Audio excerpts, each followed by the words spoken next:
세상에서 가장 잔인한 단어는 나중에였습니다. 그 한마디가 엄마와의 마지막 기회를 뺏어갈 줄은 꿈에도 몰랐습니다. 엄마의 인생 첫 무대, 그 설레던 초대장을 저는 쓰레기 취급하며 냉장고 구석에 박아두었습니다. 회의가 바빠서 성공해야 해서. 엄마, 나 진짜 바쁘다니까? 나중에 맛있는 거 사줄게. 그 나중에는 영원히 오지 않았습니다. 오늘 제 가슴을 후벼 파는 엄마의 마지막 편지를 공개합니다. 창밖에는 화사한 봄꽃들이 흐드러지게 피어 있었습니다. 세상은 온통 분홍빛과 초록빛으로 물들어 가는데 지은의 사무실 책상 위는 차가운 서류 뭉치와 식어버린 커피 종이컵만이 덩그러니 놓여 있었죠. 지은은 오늘따라 유난히 뻑뻑한 눈을 비비며 컴퓨터 모니터를 뚫어지게 쳐다보고 있었습니다. 대기업 대리라는 직함은 화려해 보였지만 실상은 쉼없이 돌아가는 톱니바퀴 같은 일상의 연속이었어요. 그때였습니다. 책상 한 구석에서 요란하게 진동하던 휴대폰 화면에 엄마라는 두 글자가 선명하게 떠올랐습니다. 지은은 한숨을 내쉬며 미간을 찌푸렸죠. 지금 당장 마무리해야 할 보고서가 산더미였거든요. 지은은 마지못해 전화를 받았습니다. 엄마, 나 지금 좀 바쁜데. 왜? 무슨 일 있어? 목소리에는 귀찮음이 듬뿍 묻어 있었습니다. 하지만 수화기 너머로 들려오는 엄마의 목소리는 지은의 차가운 반응과는 정반대였죠. 마치 어린아이처럼 들떠서 금방이라도 숨이 넘어갈 듯한 목소리였습니다. 지은아, 엄마야, 나 말이야. 이번에 노래 부르게 됐다. 동네 경로당에서 하는 어버이날 노래자랑에 엄마가 나가기로 했어. 연습도 진짜 많이 했거든. 우리 딸 그날 꼭 와줄 거지? 지은은 자신도 모르게 헛웃음이 나왔습니다. 경로당 노래자랑이라니.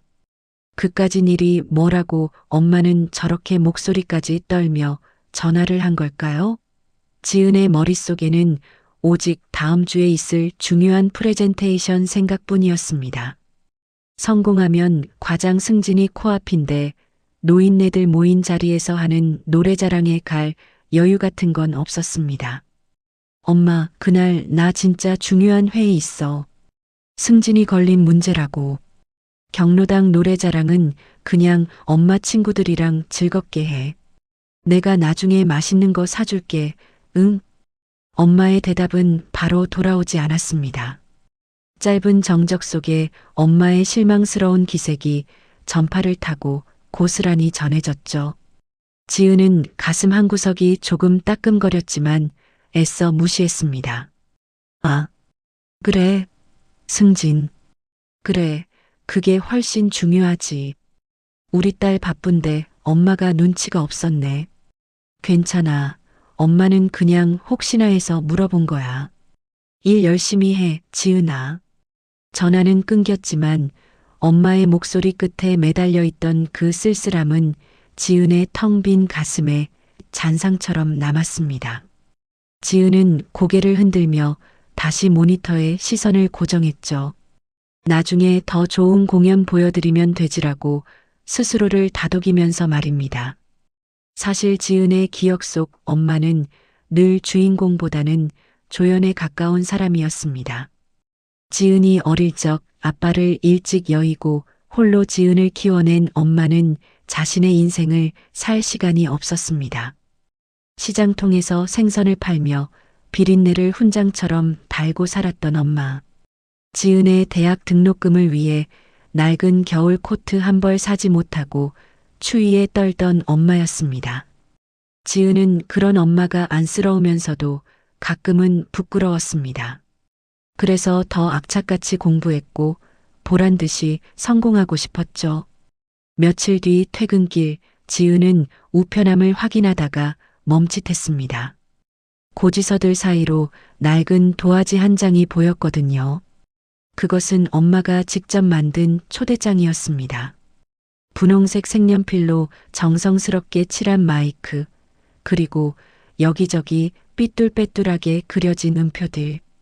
엄마는 돋보기를 쓰고 한자 한자 꾹꾹 눌러 썼을 겁니다. 사랑하는 내 딸 지은이에게 5월 7일 오후 2시 행복 경로당. 엄마 인생 첫 무대야. 꼭 와서 엄마 이름 크게 불러줘. 사랑해 마이너스 엄마가 마이너스. 지은은 그 초대장을 손에 쥐고 현관에 멍하니 서 있었습니다.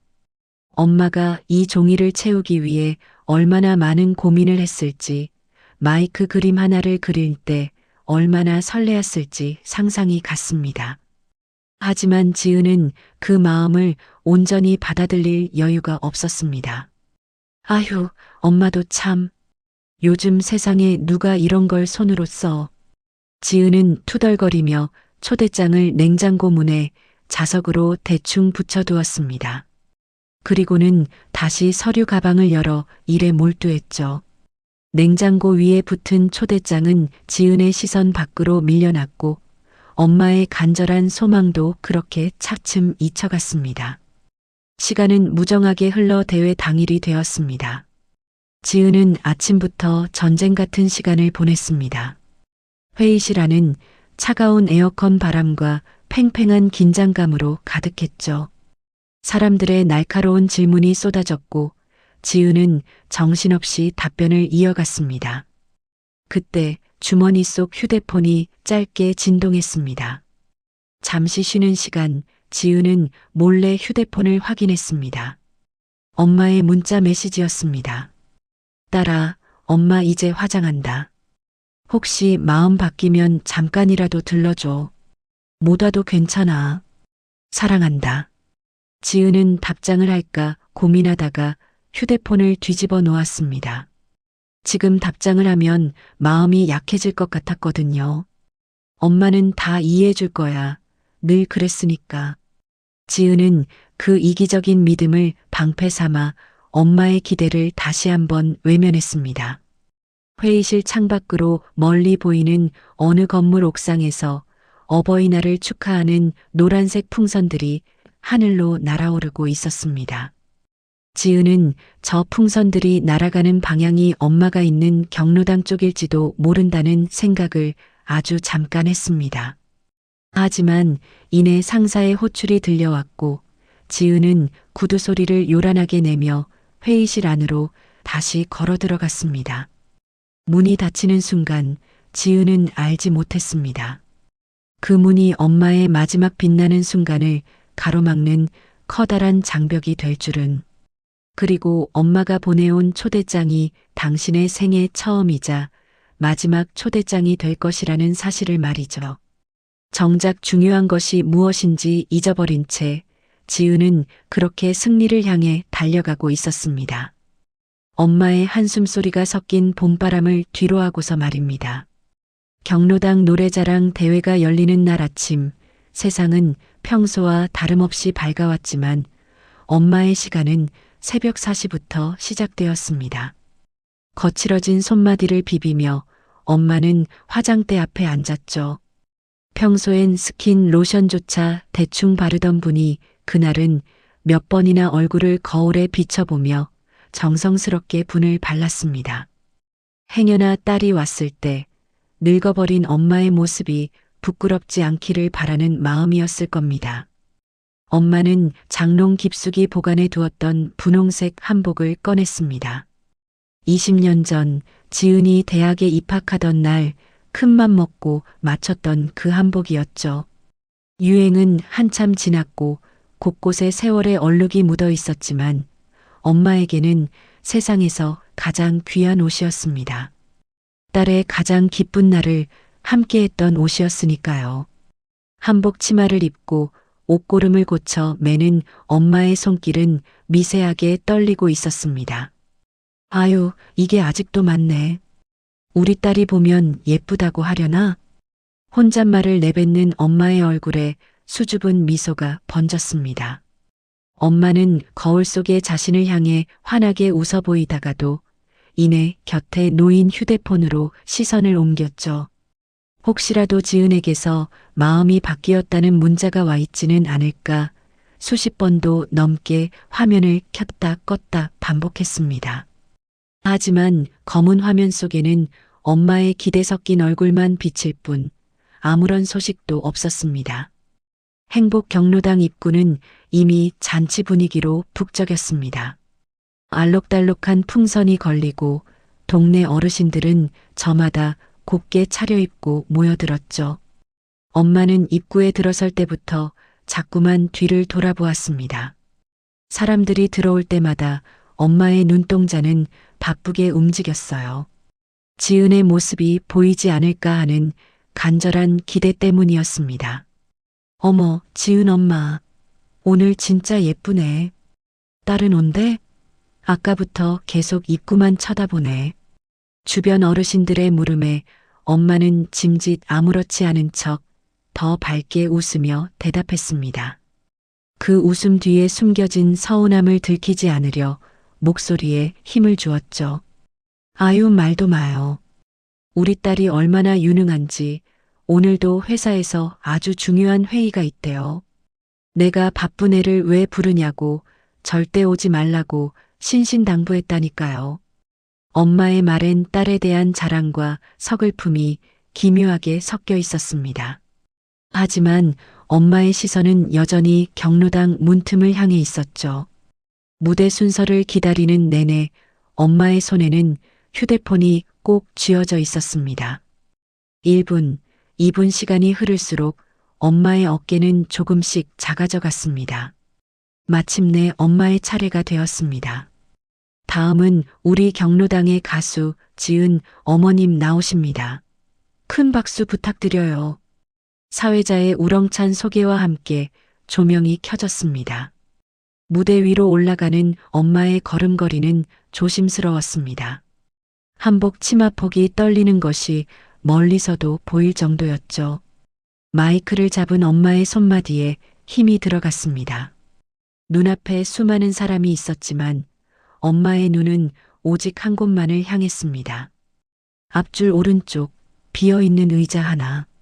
만약 지은이 왔다면 앉았을 그 자리를 엄마는 뚫어지게 바라보았습니다. 전주가 흐르고 엄마가 선택한 노래 엄마야 누나야가 흘러나왔습니다. 지은이 어릴 적 잠을 이루지 못할 때면 엄마가 늘 머리맡에서 불러주던 자장가였죠. 처음엔 목소리가 가늘게 떨렸지만 노래가 이어질수록 엄마의 음성은 깊고 단단해졌습니다. 그것은 노래라기보다 그 자리에 없는 딸에게 건네는 절절한 편지 같았습니다. 엄마야 누나야 강변 살자. 뜰에는 반짝이는 금모래 빛. 노래를 부르는 내내 엄마의 눈가는 촉촉하게 젖어들었습니다.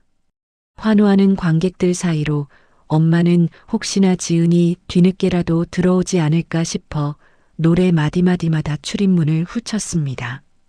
하지만 노래가 끝나고 마지막 소절이 잦아들 때까지 엄마가 기다리던 그 사람은 끝내 나타나지 않았습니다. 대회가 끝나고 시상식이 이어졌습니다. 결과는 놀랍게도 엄마의 대상이었죠. 금빛 트로피가 엄마의 손에 쥐어졌고 사람들의 박수갈채가 쏟아졌습니다.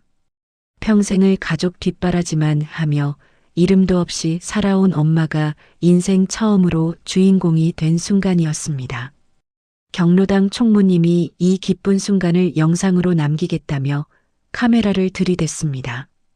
자, 지은 어머니, 상 받으신 소감 한마디 하세요. 여기 카메라 보고 웃으시고요. 엄마는 트로피를 가슴에 꼭 안은 채 환하게 웃었습니다. 하지만 카메라 렌즈를 바라보던 엄마의 눈동자는 이내 습관처럼 다시 출입문 쪽으로 향했습니다.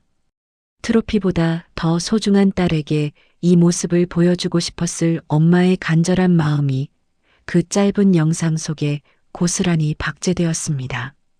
시상식이 끝나고 사람들이 하나둘 빠져나가는 텅 빈 경로당. 엄마는 무대 구석에 앉아 자신의 휴대폰 사진첩을 열었습니다.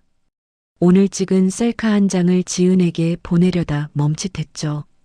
바쁘게 일하고 있을 딸에게 방해가 될까봐 엄마는 이내 휴대폰을 가방 깊숙이 집어넣었습니다. 집으로 돌아오는 길 지는 해를 등지고 걷는 엄마의 그림자가 유난히 길게 늘어졌습니다. 손에 든 금빛 트로피는 눈부시게 빛났지만 그것을 함께 기뻐해 줄 딸의 빈자리는 그 무엇으로도 채워지지 않았습니다. 엄마는 대상을 받았다는 사실보다 딸에게 자신의 예쁜 모습을 보여주지 못한 것이 더 가슴 아픈 듯 한복 소매로 눈가를 훔쳤습니다. 벚꽃잎이 비처럼 쏟아지는 봄날의 오후, 엄마의 가장 화려했던 무대는 그렇게 쓸쓸하고도 아름답게 막을 내리고 있었습니다. 노래자랑 대회가 끝난 그날 저녁, 집으로 돌아온 엄마는 혼자 불 꺼진 거실에 앉아 있었습니다. 가슴에 꼭 안고 온 금빛 트로피가 달빛을 받아 차갑게 빛나고 있었죠. 엄마는 몇 번이고 휴대폰을 들여다보았습니다. 혹시라도 지은에게서 전화가 오지는 않았을까? 아니면 오늘 어땠어? 라는 문자라도 하나 와 있지 않을까 하는 기대 때문이었어요. 하지만 휴대폰은 고요하기만 했습니다. 엄마는 결국 먼저 용기를 내어 사진 한 장을 찍었습니다. 트로피를 얼굴 옆에 바짝 대고 환하게 웃으며 찍은 셀카였죠. 그리고 떨리는 손가락으로 짧은 문장을 덧붙여 전송했습니다. 지은아, 엄마가 오늘 대상 받았어. 히읗히읗. 그 시각 지은은 시끄러운 고깃집에서 회식을 하고 있었습니다. 동료들의 건배사 소리와 고기 굽는 냄새가 뒤섞인 소란스러운 공간이었죠. 주머니 속에서 진동이 울리자 지은은 미간을 찌푸리며 휴대폰을 꺼냈습니다. 엄마가 보낸 사진을 본 지은의 얼굴에 짧은 미소가 스쳤지만 이내 옆자리 상사가 건네는 술잔에 시선을 돌렸어요. 지은은 엄지손가락으로 빠르게 답장을 보냈습니다. 와, 대박. 우리 엄마 실력 여전하네. 축하해, 엄마. 나 지금 회식 중이라 나중에 다시 얘기하자. 전송 버튼을 누르자마자 지은은 다시 웃음꽃이 피어나는 대화 속으로 뛰어들었습니다. 엄마에게 보낸 그 짧은 답장이 얼마나 큰 벽이었는지 지은은 알지 못했죠. 다음 날 아침 엄마는 지은의 답장을 몇 번이고 다시 읽었습니다. 나중에 다시 얘기하자는 그 말이 엄마에게는 커다란 약속처럼 느껴졌을 겁니다. 엄마는 거실 TV 옆 지은의 어릴 적 사진이 놓인 가장 잘 보이는 자리에 트로피를 놓았습니다. 그러고는 작은 메모지를 꺼내 돋보기를 쓰고 천천히 글자를 적어 내려갔죠. 2024년 5월 7일 행복 경로당 노래자랑 대회 대상. 우리 지은이가 직접 봤으면 참 좋았을 텐데. 다음엔 꼭 보여줘야지. 엄마는 그 메모지를 트로피 옆에 조심스럽게 놓으며 혼자 중얼거렸습니다. 마치 곁에 지은이 있는 것처럼 말이에요. 주말이 되어 지은이 잠시 엄마 집에 들렀습니다. 현관문을 열자마자 거실 한복판에서 번쩍이는 트로피가 눈에 들어왔죠. 지은은 신발을 벗으며 건조하게 한마디를 던졌습니다. 엄마, 저거 진짜 받았네? 축하해. 실력 살아있네. 하지만 지은의 몸은 이미 소파로 향해 있었습니다. 가방을 내려놓기가 무섭게 휴대폰을 꺼내 밀린 업무 메시지를 확인하기 시작했죠. 엄마는 주방에서 지은이 좋아하는 불고기를 지글지글 볶다가 앞치마에 손을 닦으며 거실로 다가왔습니다. 엄마의 눈은 설렘으로 가득 차 있었습니다. 지은아, 엄마가 그날 노래 부른 거 영상도 있어. 경로당 총무님이 휴대폰으로 찍어줬는데 한번 볼래? 엄마는 이미 휴대폰을 켜서 영상을 재생할 준비를 하고 있었습니다. 하지만 지은은 고개도 들지 않은 채 화면만 넘기며 대답했죠. 엄마, 나 이번 주 내내 야근해서 진짜 피곤해. 영상은 나중에 봐도 되지? 지금은 좀 쉬고 싶어. 지은의 목소리에는 짜증 섞인 피로가 묻어 있었습니다. 그 한마디에 엄마의 어깨가 눈에 띄게 처졌죠. 엄마는 들고 있던 휴대폰을 조용히 등 뒤로 감추었습니다. 그러고는 다시 주방으로 걸어가며 아주 작게 속삭였어요. 그래, 피곤하겠지. 우리 딸이 얼마나 힘들겠어. 나중에 시간 날 때 보면 되지, 뭐. 엄마는 끓어오르는 찌개 연기 너머로 거실에 앉은 딸의 뒷모습을 바라보았습니다. 가까이 있어도 손에 닿지 않는 사람처럼 지은은 먼 곳만 보고 있었죠. 엄마는 그날 이후로 더 이상 노래자랑 이야기를 꺼내지 않았습니다. 지은이 물어봐 주기를 기다렸지만 지은의 일상에서 엄마의 트로피는 서서히 배경처럼 익숙해져 버렸습니다. 몇 주가 흐르는 동안 지은은 엄마 집에 갈 때마다 그 자리에 있는 트로피를 보았습니다. 하지만 그건 지은에게 그저 엄마가 받은 상일 뿐이었죠. 가끔 영상 통화를 할 때도 화면 뒤편으로 트로피가 보이면 지은은 늘 같은 말을 반복했습니다. 아, 엄마 그 얘긴 다음에 들을게. 지금 미팅 들어가야 해. 다음에, 나중에, 바빠서. 지은이 내뱉은 그 평범한 단어들이 엄마의 마음을 조금씩 갉아먹고 있다는 것을 지은은 깨닫지 못했습니다. 엄마는 매일 아침 트로피를 닦으며 딸이 앉았어야 할 빈 객석을 떠올렸고 지은은 매일 아침 성공을 향해 달리느라 엄마의 시간을 잊어갔습니다. 그렇게 엄마의 가장 빛나던 기억은 지은의 무관심 속에서 서서히 먼지가 쌓여갔습니다. 지은은 여전히 믿고 있었죠. 자신에게는 엄마의 노래를 들어줄 시간이 아직 충분히 많이 남아있다고 말입니다. 그것이 얼마나 오만하고 위험한 착각이었는지 깨닫게 될 날이 머지 않았는데도 말이에요. 계절은 어느덧 옷깃을 여미게 만드는 쌀쌀한 가을로 접어들었습니다. 지은의 삶은 여전히 바쁘게 흘러갔지만 그 흐름을 단번에 멈춰 세운 건 한 통의 청천벽력 같은 전화였죠. 갑작스러운 심장마비. 엄마는 작별 인사조차 남기지 못한 채 그렇게 서둘러 세상을 떠나셨습니다. 장례를 치르는 며칠 동안 지은은 멍하니 자리를 지켰습니다. 슬픔보다는 현실감이 없어서 눈물조차 잘 나오지 않았죠. 장례를 모두 마치고 지은은 혼자 텅 빈 엄마의 집을 찾았습니다. 현관문을 열자마자 익숙한 엄마의 냄새가 코끝을 스쳤습니다. 된장찌개 냄새가 배어있는 앞치마, 현관에 나란히 놓인 낡은 운동화, 주인 없는 물건들이 지은을 맞이하고 있었죠. 집안은 너무나 고요해서 시계 초침 소리가 천둥처럼 크게 들렸습니다. 지은은 무거운 걸음으로 거실로 향했습니다. 그러다 TV 옆에서 먼지가 살짝 앉은 금빛 트로피를 발견했죠. 지은은 홀린 듯 다가가 그 트로피를 집어들었습니다. 차가운 금속의 촉감이 손바닥에 닿는 순간 트로피 옆에 놓인 작은 메모지 한 장이 바닥으로 툭 떨어졌습니다. 지은은 허리를 숙여 그 종이를 주었습니다. 낡은 돋보기를 쓰고 한자 정성껏 눌러 썼을 엄마의 글씨. 딸이 봤으면 좋았을 텐데.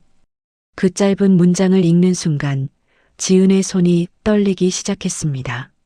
심장이 무언가에 꽉 조여오는 것처럼 아릿했죠. 엄마가 이 글을 쓰며 얼마나 지은을 그리워했을지, 그날의 무대가 엄마에게 얼마나 간절한 순간이었는지가 비로소 지은의 가슴에 날카로운 화살이 되어 꽂혔습니다. 지은은 떨리는 손으로 엄마의 휴대폰을 켰습니다. 비밀번호도 없이 쉽게 열리는 화면 안에는 지은의 사진이 배경화면으로 설정되어 있었죠. 사진첩을 열자 그날 5월 7일의 기록들이 쏟아져 나왔습니다. 무대 위에서 분홍색 한복을 입고 환하게 웃는 엄마 대상을 받고 아이처럼 기뻐하는 엄마. 그리고 지은의 숨을 멎게 만든 마지막 사진 한 장이 있었습니다. 그것은 화려한 무대 사진도 기쁜 수상 사진도 아니었습니다. 누군가 앉아주기를 간절히 바랐던 맨 앞줄의 빈 의자 하나를 찍은 사진이었죠. 사진 아래에는 엄마가 남긴 짧은 메모가 적혀 있었습니다. 우리 딸이 앉았으면 참 좋았을 자리. 그 글귀를 보는 순간 지은은 그 자리에 주저앉아 버렸습니다. 꾹 참아왔던 눈물이 본물 터지듯 터져나왔죠. 지은은 휴대폰을 가슴에 품고 꺼느끼며 울었습니다. 엄마, 미안해. 정말 미안해. 내가 왜 안 갔을까? 회의가 뭐라고, 일이 뭐라고. 후회는 늘 늦게 찾아온다지만 이토록 잔인할 줄은 몰랐습니다. 지은은 휴대폰을 뒤지다 경로당 어르신들이 모인 단체 채팅방을 발견했습니다. 그곳엔 그날의 영상이 올라와 있었죠. 지은은 떨리는 손가락으로 재생 버튼을 눌렀습니다. 화면 속 엄마는 너무나 아름다웠습니다. 노래를 부르는 목소리는 맑고 고왔죠. 하지만 노래 중간중간 엄마의 시선은 자꾸만 카메라방 입구 쪽을 향하고 있었습니다. 누군가를 애타게 기다리는 그 눈빛. 혹시라도 딸이 문을 열고 들어오지 않을까 기대하며 끝까지 희망을 버리지 않던 그 모습이 영상에 고스란히 담겨 있었습니다. 노래가 끝나고 박수갈채가 쏟아질 때도 엄마는 환하게 웃으면서도 가장 먼저 출입문 쪽을 바라보았습니다. 끝내 나타나지 않은 딸을 원망하기는커녕 엄마는 트로피를 가슴에 안고 빈자리를 향해 작게 목례를 했습니다. 마치 그곳에 지은이 앉아있기라도 한 것처럼 말이죠. 엄마, 내가 잘못했어. 제발 한 번만 다시 불러주면 안 돼? 나 이제 갈 수 있는데. 이제 시간 정말 많은데. 지은은 텅 빈 거실에서 목 놓아 엄마를 불렀습니다. 하지만 돌아오는 건 차가운 벽에 부딪혀 되돌아오는 자신의 목소리뿐이었죠. 거실 벽에 걸린 시계는 무심하게 흘러가고 있었고 엄마의 향기는 조금씩 흩어져 가고 있었습니다. 엄마가 남긴 마지막 초대장, 그리고 끝내 주인을 찾지 못한 빈자리.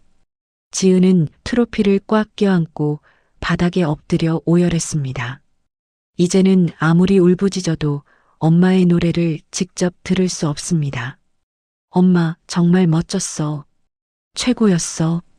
라고 말하며 안아줄 기회는 영영 사라져버렸습니다. 지은은 그제야 깨달았습니다. 엄마에게 필요했던 건 대단한 보상이 아니라 그저 자신의 무대를 지켜봐줄 딸의 따뜻한 눈길 한 번이었다는 것을요. 너무나 가까이 있어서 당연하게 여겼던 엄마의 사랑이 사실은 다시는 되돌릴 수 없는 기적 같은 선물이었다는 사실을 말입니다. 어두워진 거실, 지은의 울음소리만이 덩그러니 남겨진 채 밤이 깊어갔습니다. 장례를 모두 마치고 며칠이 흘렀습니다. 세상은 여전히 바쁘게 돌아가고 있었지만 지은의 시간은 엄마의 집 거실, 그 차가운 바닥 위에서 멈춰버린 듯했죠. 지은은 며칠 밤을 꼬박 울다 지쳐 부은 눈으로 다시 그곳을 찾았습니다. 엄마가 인생에서 가장 빛났던 순간을 보냈던 곳, 바로 행복 경로당이었어요. 경로당의 문은 그때처럼 낡고 삐걱거렸습니다.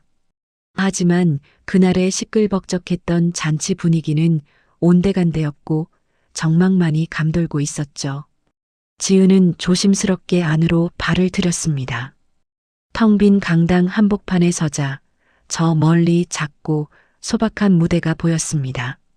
엄마가 분홍색 한복을 입고 서 계셨던 바로 그 자리였어요. 지은은 홀린 듯 무대 위로 한 걸음씩 올라갔습니다. 구두 소리가 텅 빈 공간에 울려 퍼질 때마다 지은의 심장도 쿵쾅거렸죠. 무대 중앙에 서서 객석을 내려다본 지은은 그만 숨이 턱 막히고 말았습니다. 엄마의 시선이 머물렀던 그 비어있던 의자가 바로 눈앞에 보였거든요.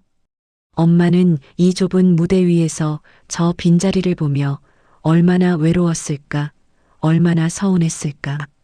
지은은 차가운 마이크 스탠드를 꽉 쥐고 고개를 숙였습니다. 그때 뒤에서 인기척이 들려왔습니다. 그날 영상을 찍어주었던 경로당 총무님이었습니다. 총무님은 지은을 알아보곤 안쓰러운 표정으로 다가와 어깨를 토닥였죠. 지은 씨 맞죠? 어머님이 정말 많이 기다리셨는데 결국 이렇게 오셨네요. 총무님의 목소리는 낮고 따뜻했습니다. 지은은 차마 고개를 들지 못한 채 떨리는 목소리로 물었습니다. 엄마가 많이 서운해 하셨죠? 제가 못 온다고 했을 때 많이 우셨나요? 총무님은 잠시 먼 곳을 바라보다가 잔잔한 미소를 지으며 고개를 저었습니다. 그리고 지은의 손을 따뜻하게 맞잡았죠. 아니요, 울지 않으셨어요. 오히려 반대였죠. 우리 딸이 나라를 구하는 일을 하는지 정말 바빠요라고 동네방네 자랑을 하셨거든요. 비어있는 자리를 보실 때마다 쓸쓸해 보이긴 하셨지만 이내 트로피를 보여줄 생각에 아이처럼 기뻐하셨어요. 지은 씨가 바쁜 걸 이해하는 게 엄마의 마지막 사랑이었던 것 같아요. 그 말은 지은의 심장을 후벼 파는 칼날 같았습니다. 이해받아야 할 사람은 자신이 아니라 엄마였는데 엄마는 마지막 순간까지도 이기적인 딸을 지켜주고 있었던 거예요. 지은은 무대 위에 주저앉아 무릎 사이에 얼굴을 묻었습니다. 흐느낌은 곧 통곡이 되어 텅 빈 강당을 가득 채웠죠. 한참을 울던 지은은 비틀거리며 일어나 무대 구석에 놓인 낡은 카세트 플레이어를 보았습니다. 그 안에는 엄마가 노래 연습을 할 때 썼던 테이프가 들어 있었죠. 지은은 떨리는 손으로 재생 버튼을 눌렀습니다. 지직거리는 소음 사이로 엄마의 목소리가 흘러나왔습니다. 엄마 녹음된 목소리 하나, 둘. 지은아, 듣고 있니? 엄마가 노래 잘해서 우리 딸 깜짝 놀라게 해줄게. 사랑한다, 내 딸. 노래가 시작되기 전 엄마가 혼자 연습하며 남긴 짧은 고백이었습니다. 지은은 그 목소리에 대답이라도 하듯 엄마가 불렀던 엄마야 누나야를 아주 작게 의조리기 시작했습니다. 목소리는 갈라지고 음정은 엉망이었지만 지은은 멈추지 않았습니다. 이제야 엄마의 무대에 관객으로 선 딸의 뒤늦은 헌사였죠. 엄마, 이제 왔어. 늦어서 정말 미안해. 엄마 노래 세상에서 제일 멋졌어. 지은은 허공을 향해 손을 뻗었습니다. 마치 그곳에 엄마가 서 있기라도 한 것처럼요. 집으로 돌아온 지은은 엄마의 트로피를 자신의 집 가장 잘 보이는 곳에 놓았습니다. 그리고 매일 아침 그 트로피를 닦으며 자신에게 약속했습니다. 이제는 나중에라는 말을 주머니 속에 깊이 감춰두기로 말입니다.